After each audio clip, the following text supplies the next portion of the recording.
আসসালামু আলাইকুম। কালিমা। কালিমার ইসলামের একটি স্তম্ভ এবং ১ম স্তম্ভ বলা হয়ে থাকে।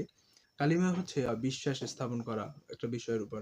যেমন আ আমি সাক্ষ্য দিচ্ছি যে আল্লাহ ছাড়া প্রকৃত কোন সত্য উপাস্য নেই। তিনি এক ও অদ্বিতীয়, তার কোনো অংশীদার নেই।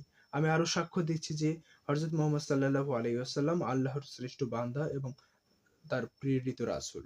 এই যে একটা সাক্ষ্য দেয়া, মুখে বলা এবং আমি যে মুখে বললাম এটা এবং এটা আবার বিশ্বাস করা। আমি এটা বিশ্বাসও করেছি যে আল্লাহর কোনো আল্লাহ ব্যতীত তার কোনো শরিক নেই।